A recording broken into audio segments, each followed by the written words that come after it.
All right, good evening, everyone. This is our August 25th NSA Ad Hoc meeting.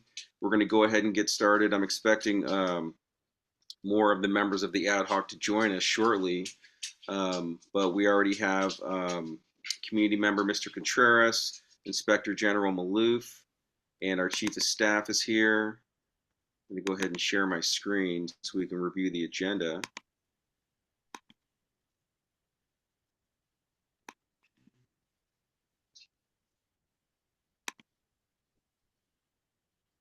Sorry, my computer is a little slow. All right, and I got it blown up so everybody can see it. So I figured we go over the plan of action and milestones for 5 minutes or so, just to go over everything really quickly, confirm some things. Then we can go over the director action plan, as well as like our tentative starting to do some sort of outline for a CMC statement. And then we can go ahead and have some public comment after that. If there are hands raised in the queue from the public in between then and now, when there are breaks in the different discussions, we can go to those then as well. Or if something's chatted, we can check that. But I just wanted to officially put something at the end called public comment as well. All right, and then part of this will also go over recaps of our previous meetings. As you can see here, I have on the agenda. These are kind of like the main takeaways that I thought that we covered from the past 2 weeks. So we'll go over those in detail, um, and you can just kind of just scrolling through them so you can kind of see what we're going to discuss throughout this meeting. We're probably not going to get to all this tonight, but we'll get to as much as we can. And we don't need to go over all of this in detail. These are just ideas that I want people to think about when we're thinking about putting together an outline for the CMC regarding things that we want to potentially discuss with the court in terms of the purpose of the CMC statement. I'll get to all that later. So let me go to the poem. Just wanted to give you a preview. Waiting for this to get larger.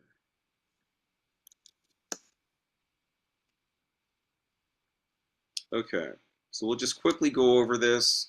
We went over this pretty much in detail last time, but I just wanted to go over a couple of things. So we have our ad hoc meetings. Uh, the core group, the NSA core group that the chair of the commission mentioned last week, I believe did meet last week. They meet every other Wednesday, so that's an opportunity for us after those meetings to discuss what was discussed at those meetings. The chair attends those. They're every other Wednesday. Um, and then I figured, well, as it says on the agenda, we want to kind of start to put together some sort of outline for the CMC statement tonight. We can start off with those bullet points. We don't necessarily have something written up tonight, but I'm taking notes and I'll review this meeting again and take notes on that. And then at our next meeting on Tuesday, September 2nd, we can start to review that outline. We also are going to have a general commission meeting this Thursday, so I will bring it up to the commissioners in closed session and open session regarding any input that they would like to share with the ad hoc committee from the get-go.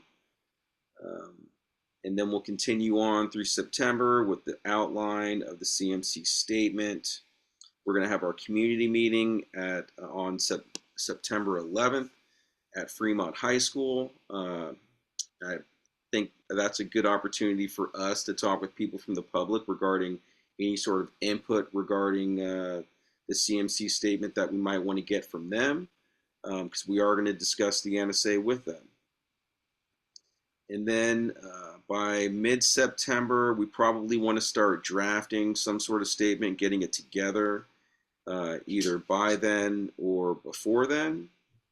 We can continue that through the end of September. We have another general commission meeting on Thursday, September 25th.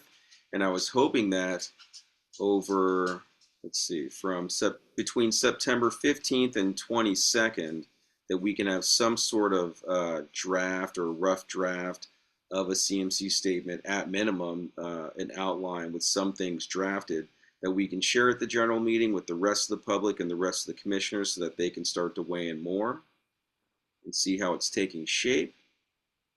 And then we'll continue to draft the statement, continue to have our ad hocs on Mondays. We're having it on another Tuesday again on October 14th due to Indigenous Peoples Day. And then we have another Police Commission meeting in October. In September and October, we have two commission meetings each, but then in November, we only have one, as well as December, but that's after the CMC itself. So it's kind of a moot point. So at our November meeting, and our November meeting is on Thursday, November 13th, this is when we plan to vote on the final CMC statement. So this is going to be coming up, pretty quickly. It seems kind of far out, but it's really not. It's, a couple of months, 2.5 months out, around something like that. Yeah, almost 3 months. And then from then going forward, we can make any amendments to the CMC statement if we decide to do so based on feedback at that final vote or feedback after that meeting. And then from there on forward, we can talk about our talking points for the CMC event itself. So there's two pieces of the CMC as we discussed.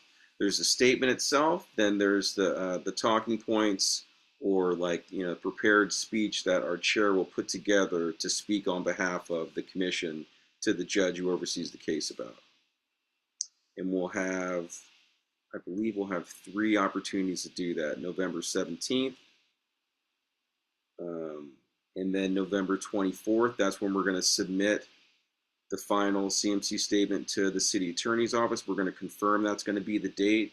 That's like 15 days before the CMC itself. And then we can talk more about talking points at that meeting. And then on December 1st and December 8th, we can do talking points again. The 8th is the day before the CMC, so we'll have another meeting for talking points. That's also a Monday. Just like we did last time, we can have another meeting right beforehand and just go over everything one more time. So that's a plan of action and milestones. Any questions about that? No? Yes, Mr. Contreras. Yes, I know that the last statement, the commission definitely had a goal, and that was a recommendation you folks made. What is the goal for this statement?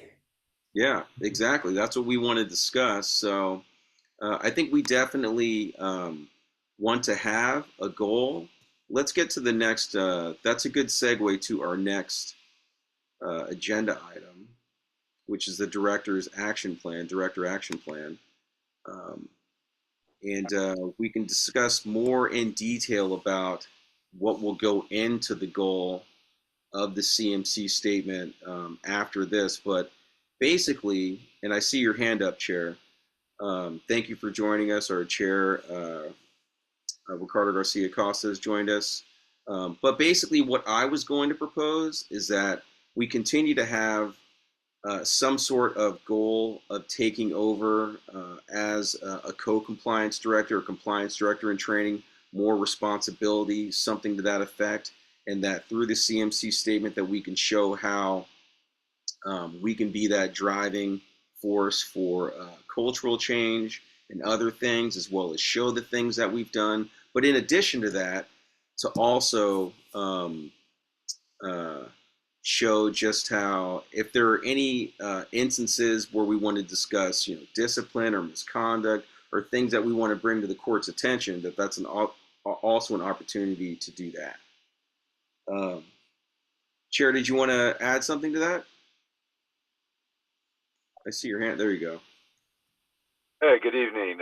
Thank you, Commissioner Farmer. I think the timeline is great. I think one of the things that we need to look at is the last statement that we did provide to the court. We did have specific recommendations and ways that we want to do exactly what you just said in terms of taking on some more of the compliance opportunities in identifying ways to push and drive cultural change and structural change from an expanded purview than what the court and monitor currently offer. I think we need to be looking at some of the things that we suggested, not only in our last statement, but the statement before as well, that outlined some of the areas that we had identified that would lead us to developing some of these KPIs and indicators that we are actually moving the department in that direction and can continue to do so beyond the court oversight. And so I think those things should be informing the director's action plan with some tangible things that we feel like we could accomplish, and then report back to be able to report that progress back not only in our next CMC statement, but also in the upcoming progress reports as we continue to work with the city and then incorporate some of the work of the core NSA group with the other larger city partners, because I know there's a lot of work that Director Lawson's now starting to do as well in partnership with OPD, specifically around Task 2, so that we can go into that meeting with a unified front around compliance around that issue, and in addition, adding the additional things that we've been doing with the director's action plan. So I want to be able to offer that a bit, and also apologize. I'm driving, and so I'm gonna have my camera off, but I'm tuning in, and it looks like there's also a question in the audience as well too. So thank you, and good evening, everyone. Thank you. Yeah, we'll get to the questions in the audience later, but thank you. I agree with you 100% that we definitely want to incorporate the things from not just our last CMC statement, but the CMC statement before that as well into the Director Action Plan. We're definitely going to get to all of that. And thank you. I also see that our Vice Chair, Shwana Booker, has joined us. Thank you for being here, as well as our General Counsel, Katina Onkar. Thank you all for being here. But I just want to go back and make sure we stay on the agenda. Are there any other questions about the plan of action and milestones itself? Mr. Maloof, see your hand up. Yes, sir. Thank you. First of all, good evening, everyone. One of the things that it's a good question as far as what is the goal. And I think one of the goals in writing up a CMC statement is to show the court how the oversight structure is made within Oakland. And that includes the OPC, the OIG, and the CPRA, and specifically some of our own tasks in explaining to the court, or showing the court that our agencies are ready to take on a partial compliance director duties, and then showing how we are ready. For example, how SIPRA is investigating certain things, how you guys are looking at certain policies, and how we're auditing certain different tasks, and some of the outcome of those tasks. And then even showing the difference between, say, the IG and the compliance director. There's certain things that the OIG does that the compliance director does not do. And that would include the auditing, inspecting, evaluating, policy review. And that includes tracking culture change through systemic issues, looking at identifying systemic issues. That also includes publishing reports and recommendations. So I think some of that all should be a goal, so that when it gets to the court, they get a clearer understanding of Oakland oversight. Right. Thank you very much for adding that as well. So we're basically here at agenda item number 2, the Director Action Plan, where we can discuss all these things, and we continue to discuss them now. What you just mentioned, Mr. Maloof, actually, I want to go back to you, Chair, because to recap our previous 2 meetings, I put together all these bullet points that you can see on the screen. And I'm just going to read through them really quickly, and then I'm going to ask you to discuss the things that were talked about at the meeting from last week regarding the interim report. I realize the report's going out tomorrow, but I believe there will be another opportunity on I believe it's October 21st. I'm not sure, but I'll get back to you in a sec. Let me go through these bullet points, and then if you can talk about that when I'm done, that would be great to inform everybody. So the first bullet point that I mentioned here is the sustainability period recommendation. that Mr. Contreras brought up. I think it was last week. I think that's very important to identify or maybe recommend a certain sustainability period within the Director Action Plan itself, as well as another thing that we want to just do is to confirm the CMC submission date. I have it down now as Monday, November 24th. I think that's a pretty safe date, but we still need to confirm that. I'm not sure if Katina, our Chief of Staff, has had a chance to talk to the city attorneys about that yet. We can come back to that.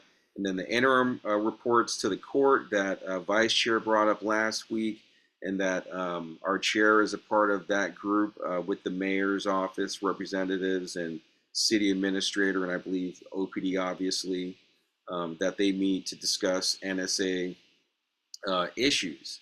And then creating our own communication to the court. This is something that we discussed at the last ad hoc for the last CMC statement. And this is something that I brought up to the IG last week, and I know tonight he wants to maybe expand a little bit on that topic, so we'll come back to that as well. Accountability and transparency kind of goes without saying. We definitely want to talk about any accountability and transparency issues within the CMC itself. If there are opportunities for that, let me open up my blind so you can see me. Is that better? All right.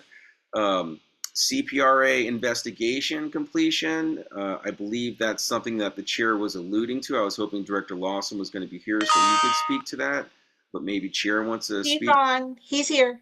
Okay, He's great. here. Yeah. All right. Hey, welcome, Director Lawson. So we'll come back to discuss that as well. Thank you for being here, sir. I apologize for being late. I had trouble getting on, but I'm All here. good. All good. All right. And then the audit that the Militarized Equipment Ad Hoc Committee wants to do regarding the armored vehicle policy. That's another thing to show the things that we're doing, how we can take on more responsibility, right? Our capabilities. Potentially audit, this is something that I just recently added, potentially audit the armed and unresponsive persons and dedicated arrest team policies. And I can speak more to that later and explain why. And then let's see, post-federal oversight plans, that kind of speaks to this sustainability period, like outline for that, how long that should be and how that should be structured. Long-term cultural change within the department. That definitely is a goal of the Director Action Plan, so we'll speak to that in the CMC like we did last time. Review and audit completed tasks. This speaks to the work that the IG has done with Task 3, for example. And then how have other tasks been sustained? This is a point that Mr. Contreras brought up last week. We might want to revisit some other tasks to see their sustainability status if possible. He also mentioned updating the wording in Task 5, which I think is also a really good thing to do. So we have the potential KPIs for Task 2. The next task that we were going to look at was Task 5. When and if we get to that, that's definitely something that we need to look at. How we're measuring compliance and change, that speaks to the KPIs themselves. Demonstrate involvement of oversight and how it's improved constitutional policing. That's another thing that the IG probably can speak to, maybe through some communication to the court, as well as accomplishments that the Police Commission has done in that regard. As well as the importance of the independence of the IG. That's another thing on that point. We also may want to discuss with the mayor's office or a city administrator's office. Actually, we definitely should see whether or not they're going to be proposing any changes to Section 604 of the city charter, which speaks to the Police Commission's power and duties. And then IG mentioned last week that they're going to be reviewing DGO 01.1 and 01.0 regarding mental illness policies. And I wanted to ask them some questions about that. That might speak to the work that we're doing regarding mental health. Maybe it does, maybe it doesn't. I just want to ask some questions about that to see if it did. The Task 2 KPIs, I mentioned those. revising OPD's template. That's definitely something that we're going to want to be doing throughout this process. Um, and then someone from the public mentioned us potentially referencing, in terms of referencing like the work that we've done, referencing OPC, CPRA, and Inspector General annual reports. Maybe that's information we want to include in communication to the court, for example. And then task 3 status, I mentioned that already. And then another idea that I talked to with the prosecuting attorneys about is having members of the command staff assigned to tasks that are currently under the microscope. That is something that we looked at several years ago, and that's something that OPD used to do, and the public really liked it. And that might be a recommendation that we might want to make to OPD. All right, so all that said, Chair, do you mind going over, first of all, are there any questions about what I just reviewed from anyone? Okay, seeing no hands up. Yeah, let me jump in real quick. Sorry, man. I think this is a absolutely great list. Thank you for capturing a lot of what pretty much all we've been talking about these last few meetings, and so this is real helpful. I think um, as we start to tease out this director action plan, and again framing it within our CMC statement of how we wanted to take on these code compliance duties, right? Which is why we're calling this the director's action plan. I think these are the very tasks that we could already start doing, right, and be able to figure out um, where how do we create like a template that we're going to report back to the court on within our own direct communication, whether it be through the CMC statement or through these progress reports that basically put all this list into key areas or key buckets, right? So that it's organized in a way that look at our charter mandates, what areas are looking at, just the discipline piece versus the, policy development and the impacts of those policies, to culture change, right? And be able to structure it right now in a way that it's in those buckets so that we do our CMC statements effectively just a report back on how good we've already been doing and putting these things into action. So that's more kind of like how I'm seeing it, and I do like, and I'm glad you added the annual reports too, because I think that's a good idea as well for the court to see annually, like all the stuff that each one of us are doing between CPRA, the IG, and OPC as well. So that's just my initial feedback from this list. But it's definitely a lot, and I think it shows the extensive nature on which we have our hands in many things here on the day-to-day basis here at home. Right, exactly. Showing how we're on the ground day to day doing this work. Any other comments on this meeting recap list? All right. Chair, can you speak to the interim reports to the court that the city is going to be making? And I believe one is going out tomorrow, so maybe it's too late to be involved in that one. But when is the second one? Is it October 21st? And what have you all discussed so far? Yes. So the the city attorney will be putting the next interim report out tomorrow. We did have conversations at our last meeting around including effectively a report back of all these things that you just listed out right now. So the court knows what we're working on, and that would feed in and inform ultimately our CMC statement in December.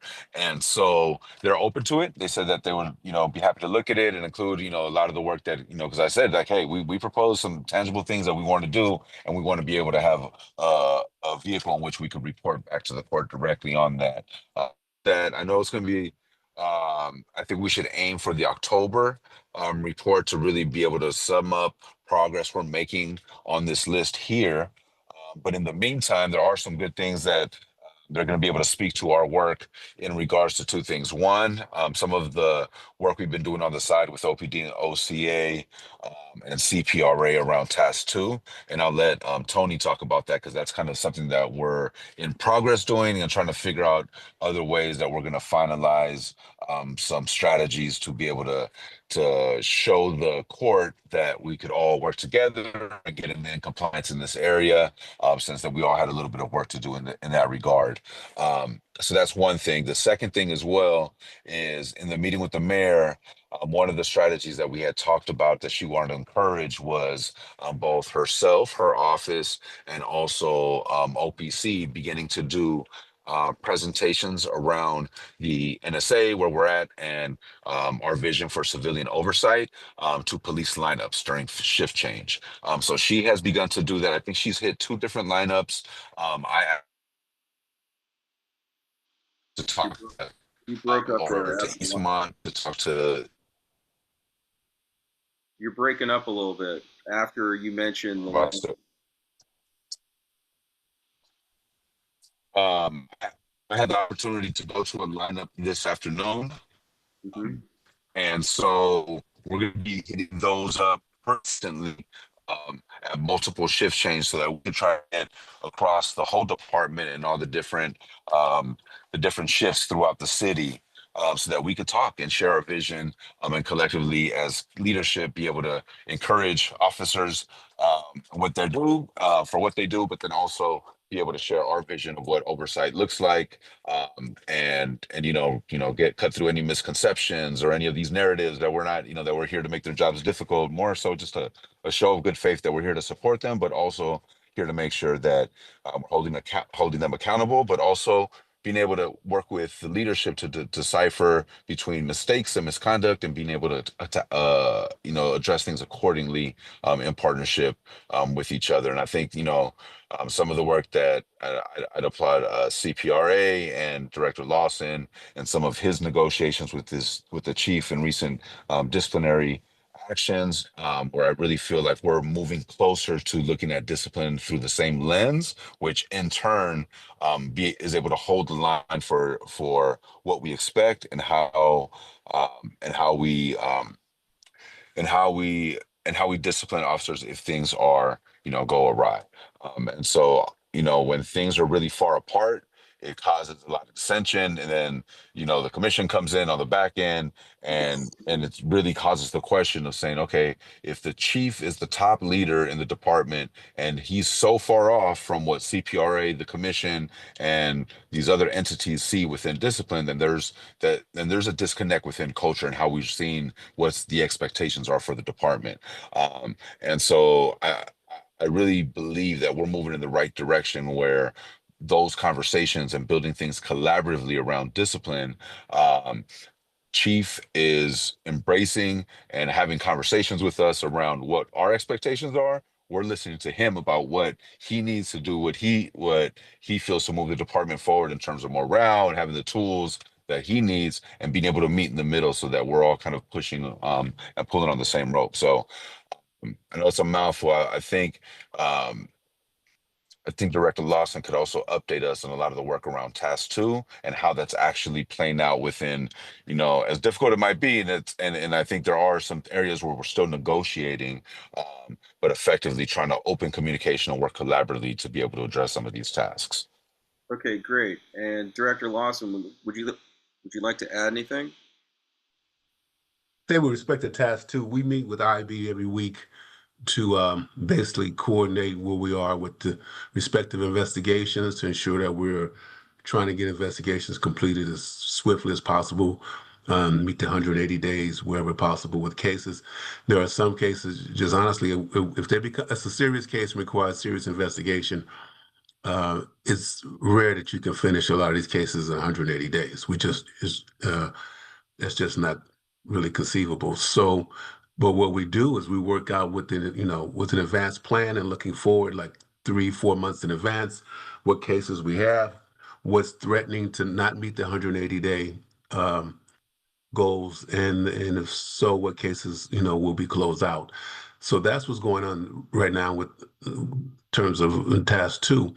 What I'm not understanding though or getting is that whether how well the department is doing with respect to compliance on task two. I know we have an interim report coming tomorrow, and I don't know if they're saying that there's problems with respect to task two, or they're not addressing that, because that's not something that I'm involved in the discussions, and it'd be curious to know.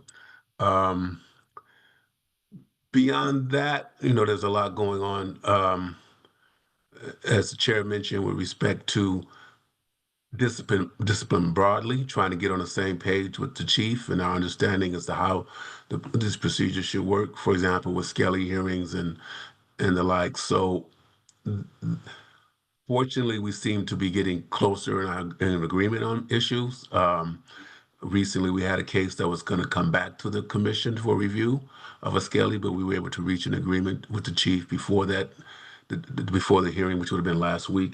So hopefully, and what I plan to do is meet with the chief going forward and try to resolve some of the disputes we have with some outstanding Skelly cases. And that's probably something that can report on maybe broadly in the future. We can't talk about individual cases, but I think it's important that I'll be able to report out to the commission kind of how many Skelly decisions have resulted in certain findings or changes in findings, and then what the results have been. Because I think it's important that the commission know, because essentially these are previous commission findings, or in a lot of cases that then go to Skelly, and I think it's important to report on and monitor what happens with those cases. And in the past, I don't know if it has been monitored that closely, but it's something that we think should be more a part of our annual reports. And we hope to make the annual report broader. And we are actually hoping to bring on a new employee in September, whose part of their job is going to be to put together more advanced planning, reporting, working with Skelly. So this will be a project manager position, and we hope to bring her in late September. So a lot of what we're talking about now will be tasks that will be assigned to her, so that we can get, when we do our final report, which, up until now we just haven't had the resources really, and we haven't had a lot of the information. We don't track it well. So one of the things we hope to bring her in is actually to work on our tracking systems. We don't necessarily, historically, I don't know if the organization has tracked discipline all the way through to arbitration, but I think we should, and I think that should be reported out. And so that's what we plan to do, to get a broader reporting system to the commission, so you have a full understanding of what happens on the discipline from the beginning to the end, and not just once it gets to you. Right. I like that. That's a really good point. Um, I hope that we're able to see that in the future for sure. And what about and then I'm going to get to you, Katina. What about the task 2 KPIs? You were here at this meeting on August 11th when we went over them. Do you still feel that that's a helpful way to help drive compliance with task 2 and sustainability for task 2? Or do you think there's anything you'd like to add to that when we get back to working on that? What are your thoughts? What I can add, really, because a lot of it really depends on, I mean, it's what happens in IB. We have at CIPRA, I have not a lot of control over task two. We can complete, fortunately, we've been able to remove a lot of the backlog. When I stepped in March, Yes. we had 33 or 4 dates like expiring within weeks. So we were really rushing to move cases to disciplinary hearings or to close them out. We're now basically 4 to 5 months out dealing with our cases. And that's the best we can do as we move forward, is to kind of remove that and help the city with returns with respect to meeting deadlines on 180 days. But it's not much more that I can think of from our end that really we can do. Okay. And I don't know what's going on so much in IB. I really don't know what their numbers look like in terms of compliance, to say what they can do to be, if they are out of compliance, what could help them get into compliance. Okay. All right. We'll come back to it then. Thank you. Katina, you got a comment? I saw your hand up. Yes, I had a question. It's a question for both Director Lawson and probably for Chair. Um, Director Lawson, with regard to the Skelly matters that you were just talking about, is that something that has been discussed by Chair or anyone else who has been a part of the meetings with the city, which are going to result in those 2 progress reports? You're asking, have the Skelly issues been discussed with the chair? At the meetings, yes, with by chair, um, in those meetings with both the chief and the city. Uh, and from those meetings are going to come the two progress reports to the court. So I just wanted to know if the Scully matters had been brought up in those meetings or if they've made it to that point. No, the chair would have to speak to that, No, but I doubt if they've been discussed. But go ahead, Chair. no, I'm sorry. no. Yeah, no, we haven't even, that hasn't even come up. And I'm thinking we could include that. I think the place to include that because it's really important actually you know, what Director Lawson was just talking about around the Skelly hearings and this process because it initially raised some serious alarms, and then we were able to get some agreement and resolution so that it didn't have to come to us. And what I think that in itself is an indicator of. I think we need to highlight that as an indicator of culture change or us pushing little by little for some culture change because I remember in my early conversations with Chief Warshaw, the monitor, you know, one of his concerns at the time with the chief was that he wasn't taking discipline by the reins and setting a high standard for his department. There was really were these undertones, and again, this speaks to culture change, right? That there were these undertones of messaging of, well, we have to do it this way because the NSA, or we have to do it this way because the commission, or we have to take this kind of discipline because we're under the pressure of the city policies. Like a lot of built-in excuses, right?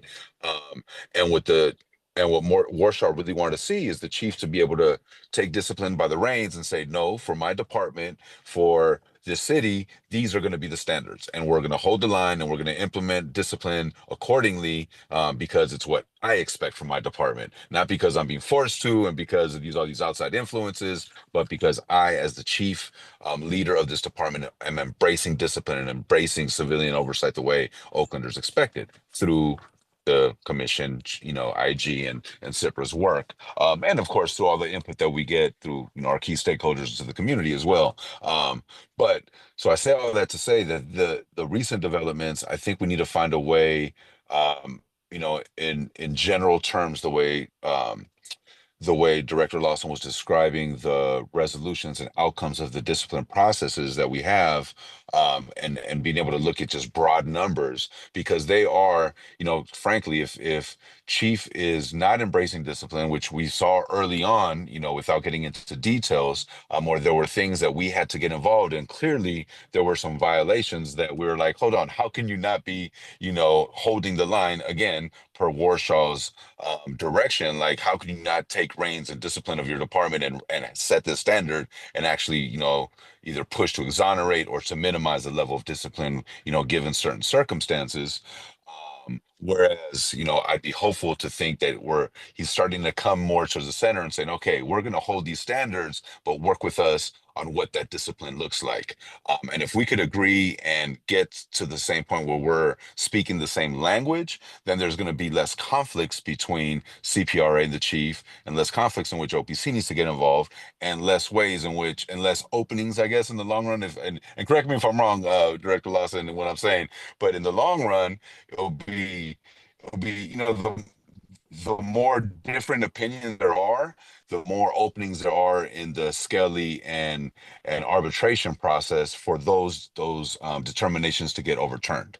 But if CPRA and the chief, and if they're talking the same discipline, they're on the same page around that, then that kind of removes the excuse from the officer to be able to go and fight and say, "Hey, I'm a," you know, and object to those outcomes, right? If we're all on the same page together. The more conflicts there are, then of course, then what we've seen in the past is that officers go and hold that stuff in arbitration. So either arguing over it, you know, throw it out, and then it gets held up, right? So I think kind of that's like the long-term vision of really how we're impacting culture. Essentially, is really working with the chief so that he embraces it, and there's less, you know, and I don't know, I don't know maybe I'm just being a little too maybe I'm being a little too optimistic because maybe there is a union playbook that just says, you know, fight everything and you know, object to any decision no matter what that is. But I'm hopeful to think that if the chief and CPRA and ourselves could get on the same page around it, that there'll be less cases in arbitration and less officers on administrative leave fighting these cases on the back end. Yeah, no, thank you So for I those. think those are ways that we need to find, and we need to find a way to tangibly like say that we're actively doing that, because that is a way that we're like influencing the way things are happening and in a positive direction. Yeah, right. And I But mean, if I could always add, go, Director Lawson. I think we are affecting the culture, but we're doing it by basically calling them out, calling the tasks, right? So, when it first came on, we had an inordinate number of disciplinary committee meetings. And historically, I think much more than there had been in the past. I think it was rare that they had so many discipline committee meetings at all, and we were having them literally every week, right? So, and that was, I mean, just kind of agency saying we're going to call you out when we feel that there's clear cases of sustained allegations, and we won't necessarily compromise. So now we become, as a result, I think that we are working more together, and I think being more reasonable. The chief is being more reasonable in his tact. At the same time, I think we're having a similar effect on the Skelly hearings, where basically we've had to come out and say this process is not something that's agreeable, and we think is and so we've called them out the Skelly hearings. We were able to reach a final agreement on the first one that was going to go to the committee, and then I anticipate the chief and I having a meet and confer in early September, and then trying to resolve a lot of these cases that we have objected to. Because what happens is after CPRA and IAB and the chief agreed to a disciplinary finding, it goes to Skelly, and the Skelly officers are then been rendering opinions and that we've disagreed with. And the chief has adopted the opinion or signed on, and we said, no, it's our position. We object to it. We're not going to sign on to it. So when that happens, it comes back to the commission. So the first one was going to go to hearing last week, and then the chief kind of conceded that, okay, I'll stick with the original decision. And we did that with minor concessions. So I think what we can do is now go to a lot of the ones that are outstanding and simply say these opinions are not sustainable for the following reasons, and then we try to reach agreement on those issues. And then in the future, we hope that will then change the culture, because then now you will see the Skelly officers will understand what their role and purpose is, and that is not to unilaterally decide on the discipline. It is to basically ensure that what discipline was issued or decided by the chief and by CIPRA and or the commission was reasonable. So it's changing the culture, but it's changing the culture through challenge. Yeah, no, thank you both. I really like how you both highlighted how things have changed from, say, maybe a year ago to now regarding agreements on discipline. So, Katina, did you have any other questions for Chair or Director Lawson, or was that all? No, that was helpful. Thanks. Okay, all right, great. Yeah, thank you both. Are there any other questions or comments on what the Chair or Director Lawson just shared with us with the group? I definitely am going to capture what was discussed and put that down here on the list and try to work it into our potential outline moving forward, because the discipline process, as we mentioned in the beginning, is definitely something that we could talk about how um, culture has potentially changed from, say, a year ago to present, just as an example. And then another thing that we talked about in the beginning was talking about Inspector General Malouf. Did you want to speak to communication to the court again? So we have these two opportunities, and thank you, Mike, for confirming the second date of the other interim progress report being October 21st. But we've also discussed about us having individual communication to court. Maybe we want to do that. Maybe we don't. That's something we'll decide as a group. But Inspector General Malouf, would you like to discuss anything that you weren't able to cover last week? Yes, sir. Thank you. And so one of the things I think that I would like the court to understand is the true difference between the Inspector General's office and the compliance director, and understanding that both play a significant role in oversight, and they differ in authority and scope. But I would want to focus that the IG is uniquely positioned to take on many of the compliance director's duties to help the city transition out of the NSA. Now, regardless that, the NSA transitioning out of the NSA is not the OIG's purview. Our purview is constitutional policing, which leads to a transition out of the NSA. And so, how the OIG helps to move through that transition is auditing, inspecting, evaluating, and policy review of OPD's compliance within the 52 task, and even after the NSA agreement ends. Another thing is that we track the culture change and we identify systemic issues by monitoring policies regarding discipline, training, and supervision that hinder compliance. Two more things that we do. One is that we publish our reports and recommendations, and that is, of course, directly to the police commissioners, to city council, and to the public. And the fourth thing that we do is that we ensure sustainability by embedding oversight into city structure within the city ordinance, and that would be beyond federal monitoring. So, in short, the IG builds the internal capability and accountability that Oakland needs to maintain reforms without the external mandates. So those are some of the facts that I kind of wanted to hit, and specifically that the IG is designed, the way it's designed in the charter, it's designed to take over the compliance role once the NSA sunsets. And in fact, the charter explicitly states that the IG shall continue auditing OPD's compliance within the NSA task. And so that's the gist of what I wanted to push forward. Okay. No, thank you for expanding on that, and I'll get to you really quickly, Mariano. Um, but yeah, no, thank you for bringing up again the sustainability period, because that's something that Mr. Contreras brought up in the past, and that's something that I've been concerned with about in the past as well. And that's something that, depending on how many things we can get to within the CMC statement itself, might be helpful for us to also have this additional communication to the court, where you can go into more detail. Because I know that within our last CMC statement, we tried to go in a little bit of detail of similarities between the IG and the compliance director role to show how you could take on that responsibility, how you're designed to do that.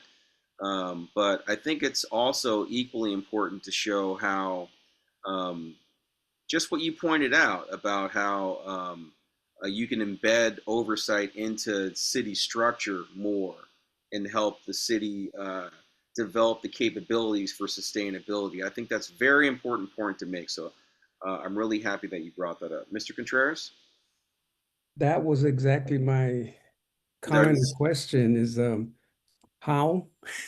And I'm sure that Inspector Maloof, Inspector General Maloof, shouldn't be able to tell us right now, but I'd love to see an outline or, a plan of how that's going to get embedded into the city structure, because he's exactly, and so are you, Commissioner Farmer, right on that needs to be done if we're going to have, constitutional policing.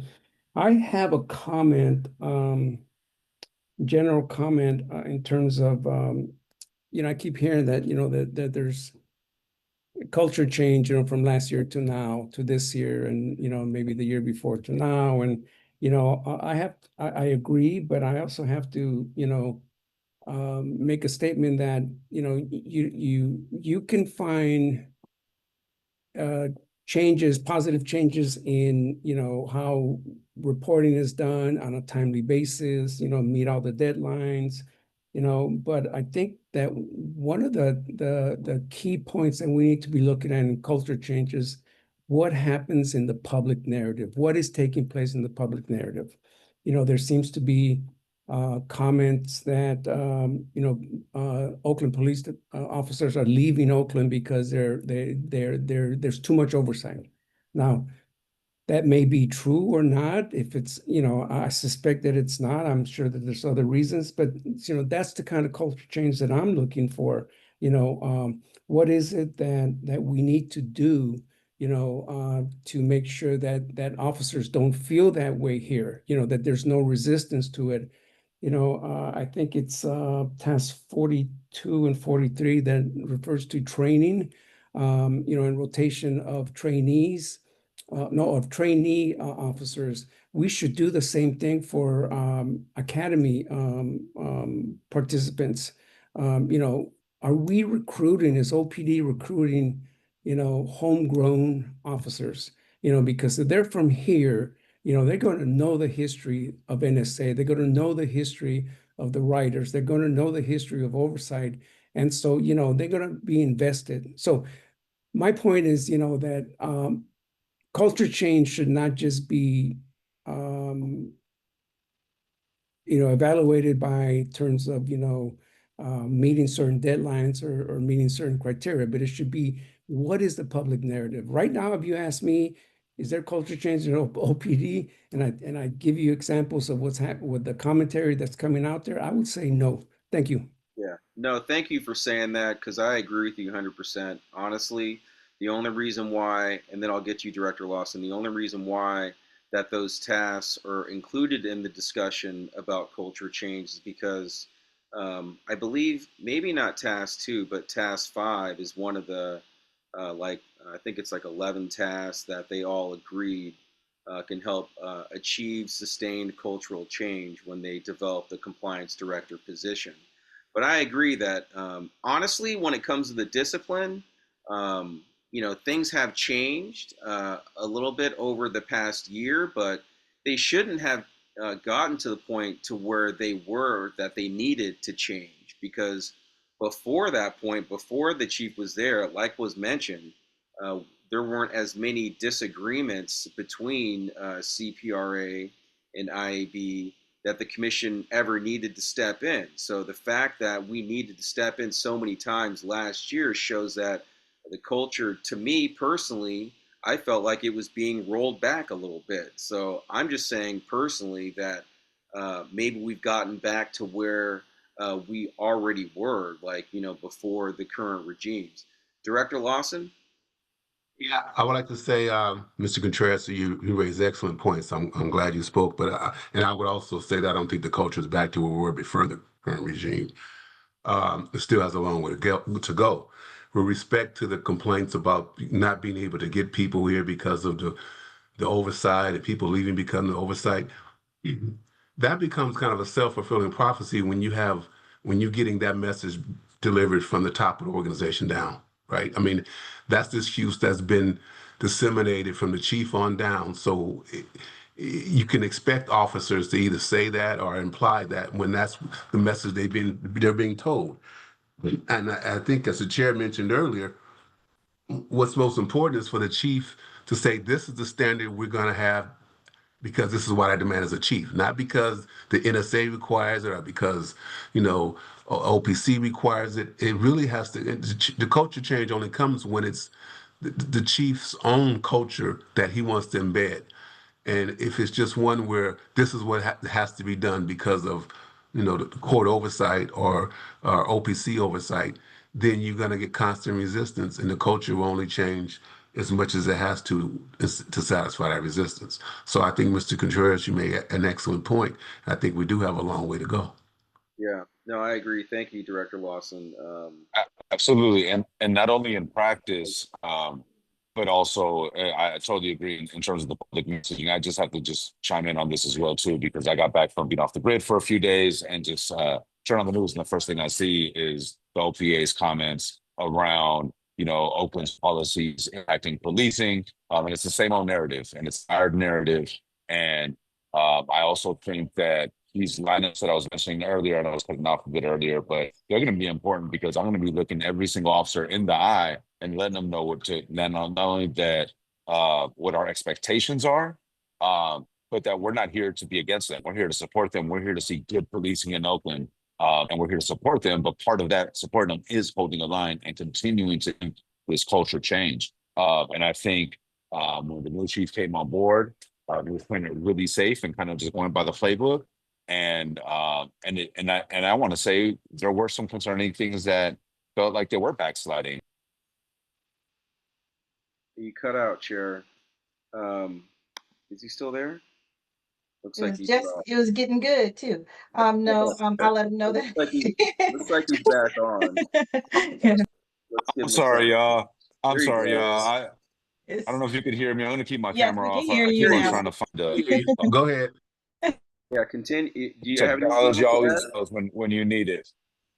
Yeah, Okay. and I just think that we have a long way to go, but we're certainly we certainly, if it wasn't for the infrastructure we have and Director Lawson's leadership and IG catching new compliance issues and nipping those in the bud, working with the department to course correct.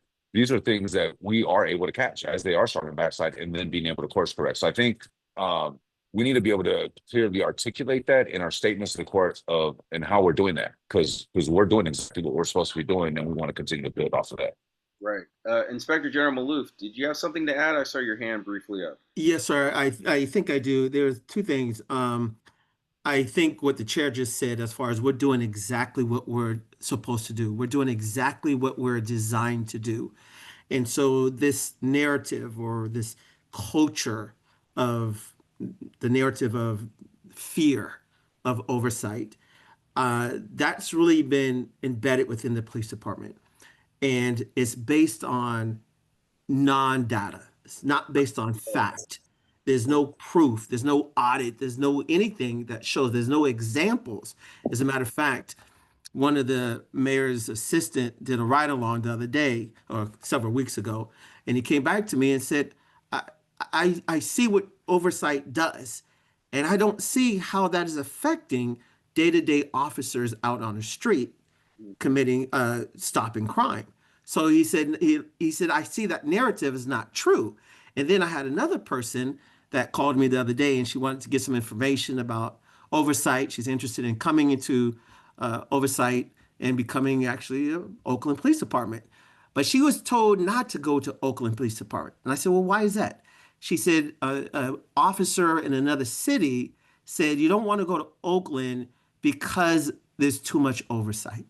So I asked her specifically, what did he mean by that? How does oversight affect your day-to-day job as an officer deterring and stopping crime on the street?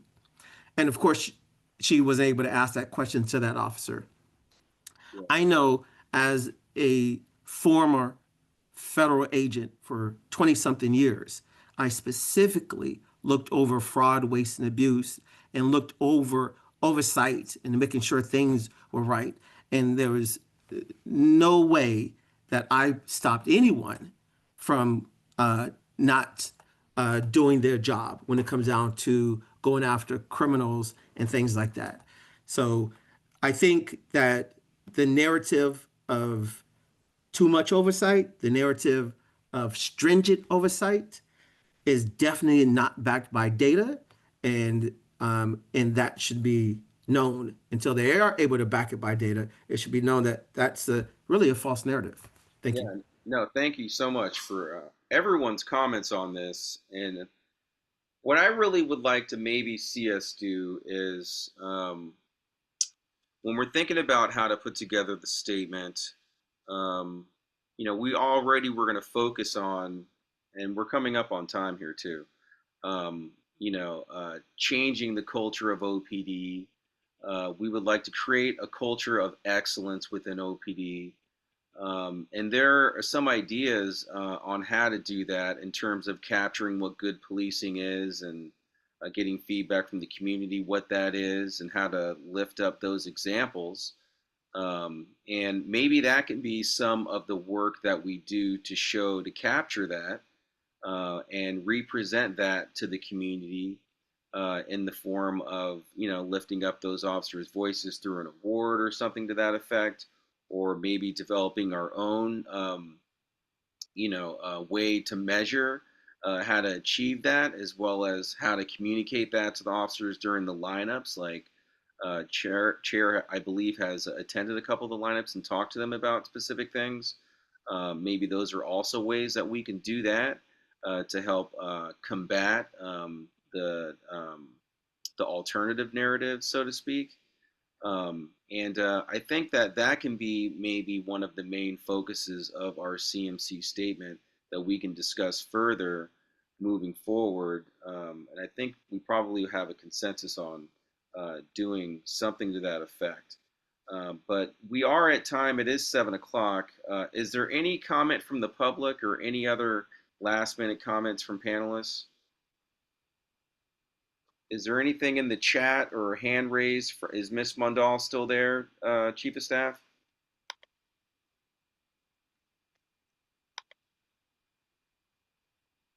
Okay. Not getting any reply. Any other I'm last? here, just couldn't get off mute. Let's see, yes, Miss Mondal's still here, Miss Nancy Swanson's here. I was trying to pull something else too.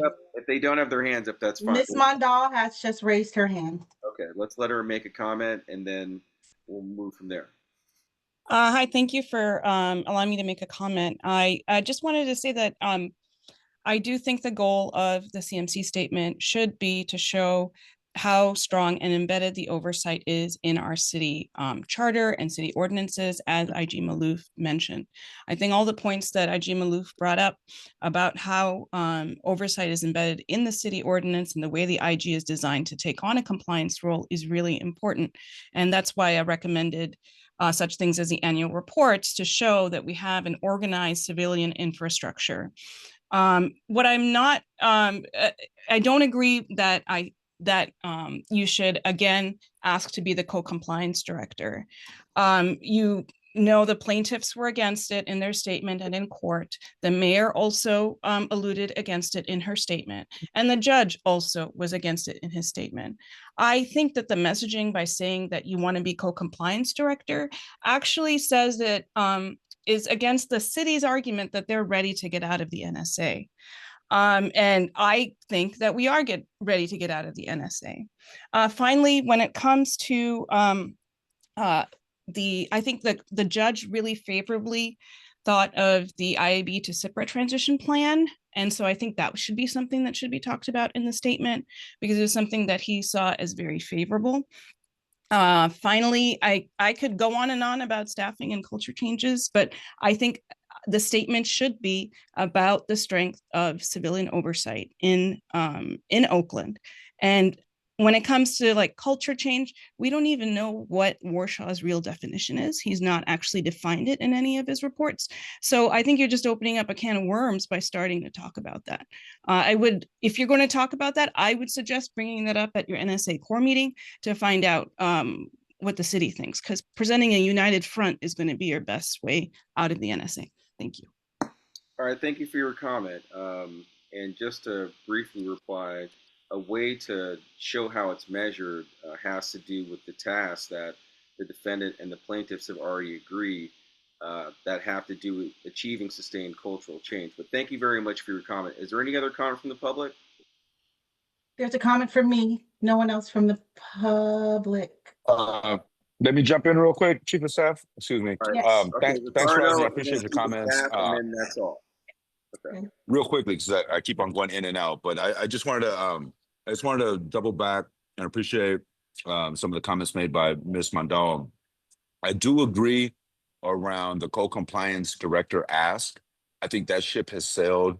The idea was for him to give us to basically like recognize us as like, yep, they're helping develop skin and they have skin into the game, and we don't want to be outside looking in.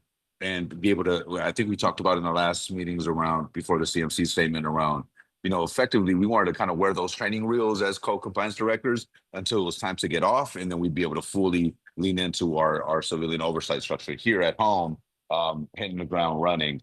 I think at this point, the judge asked us, he told us, don't look to me for solutions. You guys come up with your own solutions.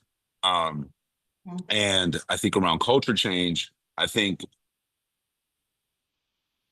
and then how can actually operate as his co-compliance director that we're asking him to give, right? And ultimately, like the arguments from the plaintiff's counsel was like, well, you don't need him to grant you that power. You guys can just start leaning in and doing it. And to Mondal's point, it's going to derail us even getting off if you want to continue to be the quote unquote co-compliance director, because ultimately we're trying to just get rid of the other part of that co-compliance part, right? And just be solely the only ones. I think at this point we say, okay, great, thanks. I was kind of dismissed at that last statement, but check this out. We're showing the proof is in the pudding and in our actions of how we're identifying culture change, of how we're identifying all the additional things that we could bring to the table through our proximity, through our through all the things that we've been listing out in that list, through what IG talked about, through what Sipper talked about. And then also lastly, I want to also say that from changing the narrative, I also want to be clear that that's a big part of why I'm attending police lineups, is to look at every officer in the eye and tell them, hey, I am not the boogeyman. We're here to support you. We're here to work together for better policing in Oakland. So I'll leave it at that. And thank you for everybody's participation and comments tonight. Thank you very much. I definitely didn't think or foresee that the co-compliance director thing as like some sort of big ask whatsoever. What I was thinking was more along the lines of just showing how we're doing that, and well, we can get into more detail moving forward. But I agree with most of what you said. And then Chief of Staff, you had a comment? I put it in chat. Mariano asked a question last time about patterns definition. He was curious about what the status was for that. And I was just giving him an update from what I found out. Yeah. Okay, perfect. All right. Thank you very much. Thank you, everyone, for being here. And if I don't see you on Thursday, I'll see you next Monday. Have a good night. You too. Thank you, Chief of Staff. Thank you, everyone. You're welcome. Thank you.